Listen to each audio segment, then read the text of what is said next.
ఏండ్ల సంధి అగో ఇగో అంటనే ఉన్నారు గాని ఎటూ కొసెల్లుతలేదు. అందుకే ఈసారి 600 120 అయినా సరే పోలవరం ప్రాజెక్టు కట్టి తీరాల్సిందే అన్నట్టు తిప్పలబడుతురు ఏపీ సర్కారు వాళ్ళు. తాపకోసారి సీఎం సార్ ప్రాజెక్టు కాడికి బండ్లు కడుతుండు. ఇగో మళ్ళోసారి పోయిండట. మరి ఇక సార్ ఏమేం చూసిండు, ప్రాజెక్టు ఎప్పటిలోపు కడతారు, ఒక్కసారి మనం కూడా అట్లా పోయి చూసొద్దాం పారి. అప్పుడు ఎప్పుడో 20 ఏండ్ల కింద చాలు చేసిండ్రు కట్టుడు, ఇప్పటికి ఇంకా కడతానే ఉన్నారు.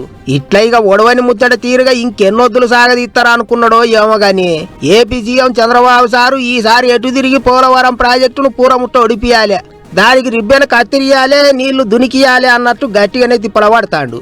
ఓ దిక్కు ఎప్పటికప్పుడు నీళ్ల మంత్రిని ఆఫీసర్లను ఉరుకులు పరుగులు పెట్టించుడే కాదు, తానే స్వయంగా బండ్లు కట్టుకొని పోయి అన్ని తీర్లు అరుచుకుంటాడు.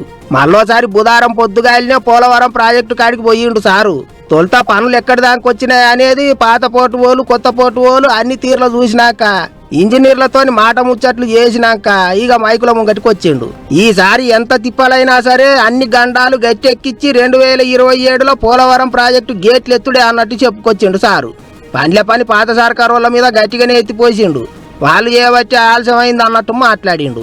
ఇంకో పెద్ద ముచ్చట ఏంటిదంటే రాయలసీమ ప్రాజెక్టుల మీద తెలంగాణ లీడర్లకు ఏపీ లీడర్లకు నడుమ పంచాయతీ నడుస్తుంది కాబట్టి ఇక దాని మీద కూడా మాట్లాడిండు సారు.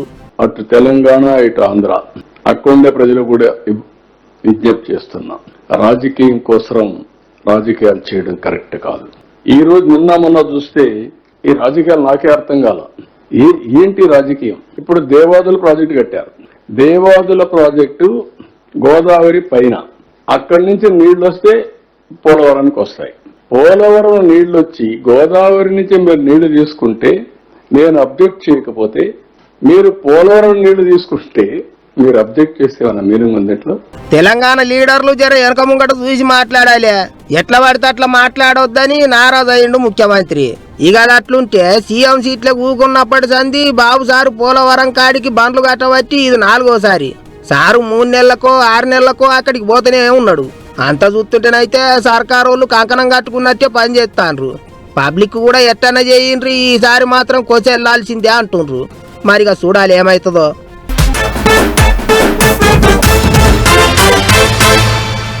అన్నిండ్లు కట్టినము ఇన్నిండ్లు కట్టినము అని లెక్కలు చెప్తే ఏం వస్తుంది? కట్టిన ఇండ్లల్లో పబ్లిక్ కు ఎన్ని వంచిర్రు, ఎంతమంది అందులో పాలు వంగిచ్చిర్రు, ఇది కదా కావాల్సింది. ఇట్లనే ఏండ్ల సంది ఒకడ డబుల్ బెడ్రూమ్ ఇండ్లు ఉత్తగా మూలుగుతున్నాయట.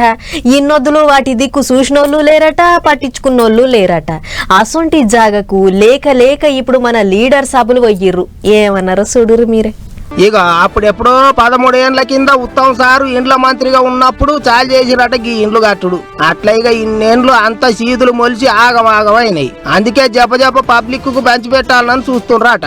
మంత్రులు ఉత్తమ్ సారు పొంగులేటి సారు ఇద్దరు కలిసి సూర్యాపేట జిల్లా హుజూర్ నగర్ రామస్వామి గట్టుకాడ కట్టిడ్చి పెట్టిన ఈ ఇండ్లను చూడనికే గాలి మోటార్లు పోయిండ్రు. మొత్తం 2100కి ఎక్కువనే ఉన్నాయట ఇండ్లు. మార్చి నెల శివరాఖరి కల్లా పేదోళ్లకు పంచి పెడతారట. ఇక ఒక్కటే జాగలో 2000 ఇండ్లు ఉన్నాయి కాబట్టి ఇక్కడనే పొలగాన్లకు చదువుకోనికే ఓ బడి దవాఖాన కూడా కట్టించే గురం చేస్తున్నారట. అచ్చమైన పేదోళ్ళకే ఇండ్లు ఇస్తారట. ఎవరన్నా పైసలు తీసుకొని ఇండ్లు ఇస్తావా అంటే అసలు నమ్మకుండ్రే. అట్లా ఎవరన్నా పైసలు తీసుకున్నా వాళ్ళని గట్టిగా అరుచుకుంటామని చెప్పిండ్రు మంత్రులు.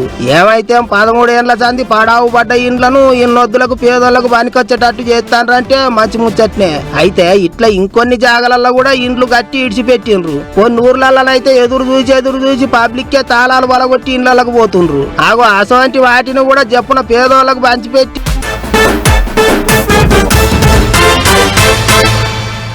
పువ్వు పార్టీలు, షెయి పార్టీలు దోస్తులని కార్ పార్టీలు, లేదు కార్ పార్టీలు పువ్వు పార్టీలు దోస్తులు అని షెయి పార్టీలు.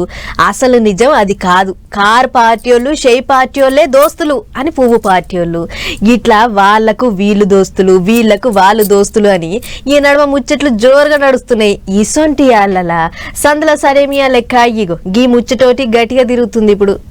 ఆకలి పోయినాక అన్నం ఎందుకు, తెల్లారినాక దీపం ఎందుకు అన్నట్టు అధికారం లేదు కదా అని ఊకుంటే ఎట్లా? ఎప్పుడు ఏదో ముచ్చట చెప్తూనే ఉండాలి అన్నట్టే ఎగుర పెడుతుండ్రు కారు పార్టీ వాళ్ళు.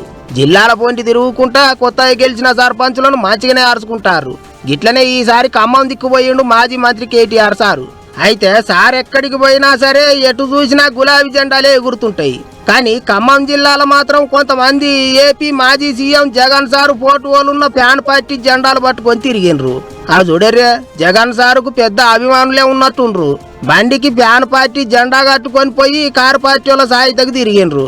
తెలంగాణలో ఉన్న తత్తిమ జిల్లాలు ఏమో గాని ఖమ్మం జిల్లాలో మాత్రం ఫ్యాన్ పార్టీ వాళ్ళకు అంతో ఇంతో బలగం ఉన్నదా అంటుంటారు. అందులో జగన్ సారును కేటీఆర్ సారు అన్న అని పిలుస్తుంటాడు. ఇద్దరికి మంచి దోస్తాను ఉన్నదని చెప్తుంటారు. అందుకే కావచ్చు గిట్లా ఖమ్మం జిల్లాలో గులాబీ జెండాల నడమ ఫ్యాన్ పార్టీ వాళ్ళ జెండా ఎగిరిందని మాట్లాడుకుంటారు ఇప్పుడు చాలా మంది. ఇక అది అట్లుంటే ఖమ్మం మీటింగుల మాజీ మంత్రి సర్కారు వాళ్ళ మీద గట్టిగానే వేసిండు బాణాలు. ఒక మంత్రి కాదు, మీ జిల్లాలో అందరు మంత్రులు 30% నడిపిస్తున్నారు. B tax 30%. ఇక్కడ పక్కన పి ట్యాక్స్ బాంబులేటి మంత్రి గారికి ఆయన ట్యాక్స్ కూడా 30%. ఏ భూమి ఆయన దగ్గర పోయినా 30% నాకు ఇచ్చేయమని అడుగుతున్నాడు బాంబులేటి గారు. అట్లాగే ఇక్కడున్న తుమ్మల గారు కూడా ఆయన కూడా అదే పనిలో ఉన్నాడు.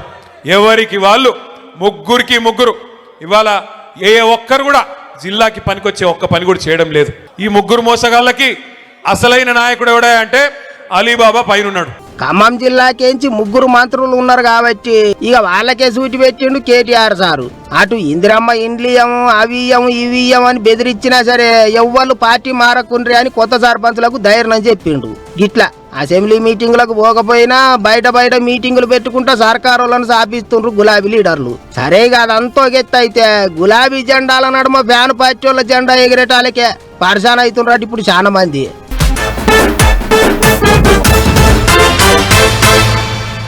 పొద్దుందాకా బడికెంచి రాగానే ట్యూషను, మళ్ళీ ఇంటికి రాగానే హోంవర్క్ అని అస్సలు టైం దొరకలేదు. కానీ ఇంతకు మునిపెట్లుండే జనవరి మాసం చాలా ఆల్చో ఊళ్ళో పొంటి పతంగులు ఎగిరేటి. నేనైతే బడికి ఎగ్గొట్టి మా అన్నలతోని పోటీ పడి ఎగిరేసేదాన్ని. అంత పొడుగుతోని తోక పెట్టి ఎగిరేస్తే మొగుల మీద పక్షులతోని పోటీ పడి ఎగిరేది పతంగి. మా వాడకు మా పక్కవాడకు పతంగుల పోటీ తగ్గఫర్ అవుతుండే.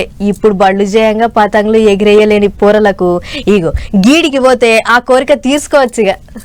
ఇటు పతంగుల పండుగ దగ్గర పడుతుంది. ఈ నెల 13వ తారీఖు నుంచి 18వ తారీఖు దాకా బాగా జోరుగా నడుస్తుంది పతంగుల పండుగ. తీరు పతంగులు తీరొక్క తీరు రంగులు ఉండేటి పతంగులు పట్టుకొని వస్తారు పోరలు పతంగులు ఎగిరేసేందుకు. పట్నంలో పెట్టేటికి పతంగుల పండుగకు అన్ని తీర్ల సవలతులు చేస్తారు కూడా సర్కార్ తరపుకెంచి. సుమారుగా 19 దేశాలకు చెందినటువంటి 40 మంది అంతర్జాతీయ కైట్ ఫ్లైయర్స్, అట్లాగే మన దేశం నుంచి కూడా సుమారుగా 15 రాష్ట్రాల నుంచి స్పెషలిస్ట్ అవుతుందో ఈ కైట్ ఫ్లైయర్స్ లో పాల్గొంటా ఉన్నారు. కైట్ అండ్ స్వీట్ ఫెస్టివల్ పేరుతో పరేడ్ గ్రౌండ్ లో నడుస్తుంది కార్యం. ఈ పండుగకు 19 దేశాలకించి 40 మంది వరకు దునియాలనే పతంగులు ఎగిరేసుట్ల చేయి తిరిగిన వాళ్ళు వస్తారట. అంతేకాదు మన దేశంలో ఉన్న 15 రాష్ట్రాలకించి కూడా వస్తున్నారు. పెద్ద ముచ్చట ఏంటంటే 13వ తారీఖు నుంచి 15వ తారీఖు దాకా పతంగులు ఎగిరేస్తే 16వ తారీఖు నుంచి 18వ తారీఖు దాకా అంటే 3 వద్దులు హాట్ ఎయిర్ బెలూన్ షో నడుస్తుంది. గతంలో లేని విధంగా కొత్తగా ఈసారి hot air balloons festival January 16th to 18th 3 days. Hot air balloons 2500 అడుగులు ఎత్తుకెళ్తాయి. అది చూస్తేనే కాదు, అందులో కూర్చొని ప్రాక్టీస్తేనే అనుభూతి వేరే ఉంటది. ఏం తక్కువ 2500 మీటర్ల ఎత్తు మీద ఎగురుతాయట ఈ హాట్ ఎయిర్ బెలూన్లు. పొద్దున్నదానక గచ్చిబౌలి స్టేడియం లో గోల్ఫ్ కోర్స్ నడిస్తే తెల్లందానక పరేడ్ గ్రౌండ్ లో డ్రోన్ షో నడుస్తుంది అనేది మంత్రి సార్ అంటున్న మాట. టికెట్లు దొరుకుతాయో దొరకబోనని రందేం లేదు, దానికి కూడా ఉపాయం చేసిర్రు. సో దానికి మామూలుగా అంటే ఆన్లైన్ బుకింగ్ ఏర్పాటు చేస్తా ఉన్నాం. లక్షలాది మంది వస్తే అందరికి మనం ఇవ్వలేం కదా. So first come first service లో ఆన్లైన్ బుక్ చేస్తున్నాం. నేను కూడా బుక్ చేసుకుంటా ఉన్న దానిలో నేను కూడా హాట్ ఎయిర్ బెలూన్ లో అది 2000 నుంచి చూసి హైదరాబాద్ ఎట్లా కనపడుతుందో I will also fly that hot air balloon. అగనట ఆన్లైన్ లో బుకింగ్ చేసుకునే సవలతు చేసినాం అనుకోవచ్చుండు మంత్రి సారు. బుక్ మై షోలకు పోతే బాగా చెప్తా టికెట్లు బుకింగ్ చేసుకోవచ్చు అన్నట్టే. అయితే ఇక ఆలస్యం ఎందుకు, సంక్రాంతి పండుగ పేరు మీద సెలవు రేటు ఉన్నాయి కదా. పోబుద్ధి అయిన వాళ్ళు చూడబుద్ధి అయిన వాళ్ళు ఉంటే ముందుగానే ఉపాయం చేసుకోరు మరి.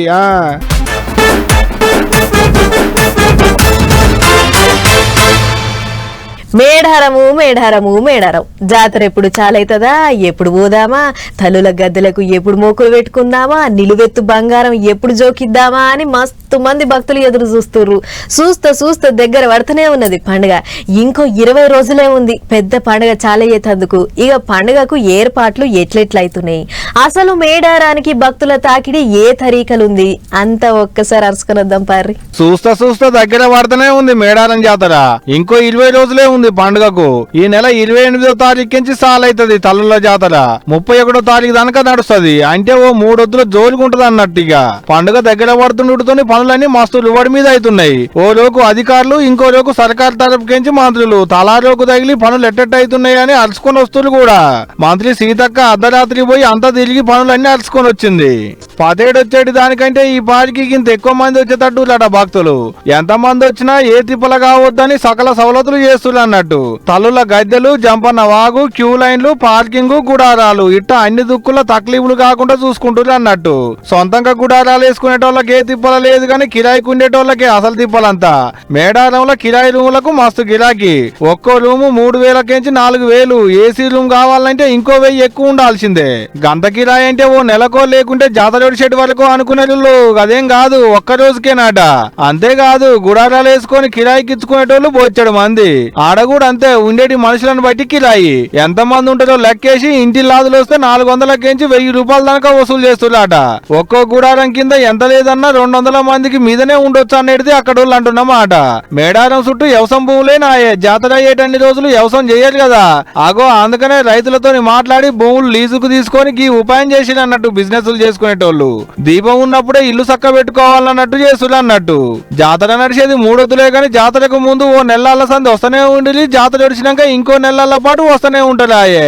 గట్లు చెడి భక్తులతో తలల గల్ల పెట్టి వ్యాపారం ఏమో గాని మేడారం చుట్టూ ఓ 4-5 ఎకరాల భూమి ఉంటే పైసలే పైసలు పోండ్రి.